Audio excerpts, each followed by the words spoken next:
You know, the movie itself and the title of this movie would be so much easier to understand and get if the little REC icon were right in the corner of this camera screen. Wouldn't that be cool as hell? After midnight, we're out of control. We out of control, we out of control, we out of control. Let's go. After midnight, we let out the ghost. We out of control, we out of control, we out of control. Let's go. The Rocky Horror or some sort of freak show. We're on the border of complete disorder. Just let go. So when the clock strikes midnight, everyone lose control and let the freaks come out tonight. This shitty 9 to 5, I hate this job. It's gonna be the end of me. Since when did time become my big REC. And if you already don't know this, it was already remade. Why? Into the movie Quarantine. Again, why?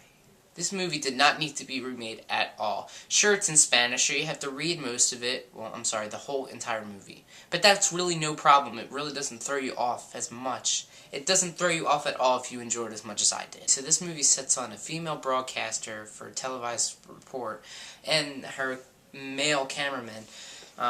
They're set out to make like a documentary film on what it's like to live in a firehouse, be a fireman. So they film a night in the firehouse. Really, they're having a good time with the firemen, you know, just chilling, having a good time. You know, everything is pretty cool.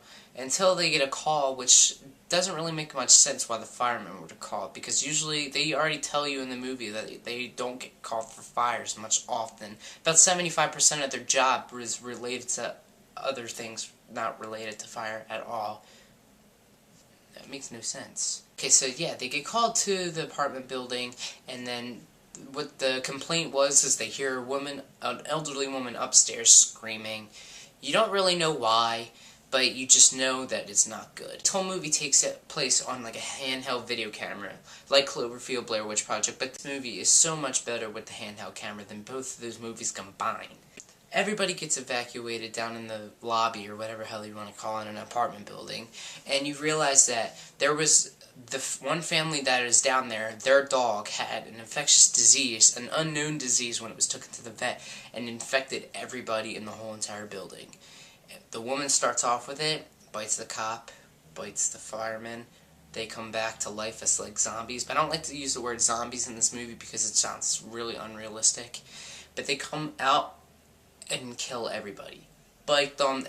Anybody who gets bitten, they turn into zombies. Why do I keep saying zombies? I do not want to use that word. Because of the infectious disease, they completely seal off all the doors, the SWAT teams all over the place, health inspectors, everything. And you are scared to death. Now, this movie had so much going for it. I absolutely love this movie. The first thing I want to talk about was just the movie itself. It is so unbelievably scary from start to finish. Like, you don't really feel comfortable watching this movie, even though it distracts you because you want to look at the screen, but you're afraid to look away and see what's going to happen, but you want to keep watching. It's one of those movies. I've seen those kind of movies many times, but this is by far one of the best. But the scares are so classic. I mean, they come out of nowhere, and you are not prepared because there's no pop-out music. It just leads you to your imagination. You are preparing yourself for when it's about to come, but you think about it and fantasize about it, but you just don't know. They come out of freaking nowhere. They scare the shit out of you like they did to me. I don't get affected by horror movies much. I really don't. I really don't get like upset or scared or creeped out by any of them, but this movie was so unbelievably scary. This is probably one of the scariest movies I've ever seen. Sure, I've seen reviews on this. People say, oh, it's the scariest movie in the whole entire world. Is it the scariest movie in the whole entire world? No, but it's one of the very best. The other thing I want to talk about that I loved about it was the acting is so believable. You feel for the characters completely. You want to be on their side. You find every character in the whole movie likable, and you just don't want them to die, but then what happens in a blink of an eye? I'm pretty sure you can guess the rest. There's one more thing that I really need to talk about in this review, and there's so many people that have done this, but you really have to watch this movie for the ending. The ending is you are not preparing yourself for what you're about to see again. It's just so incredibly scary. It's not even, oh my god. But it's just so unbelievably scary. You are not preparing yourself, again, you're really not preparing yourself for what you're about to see.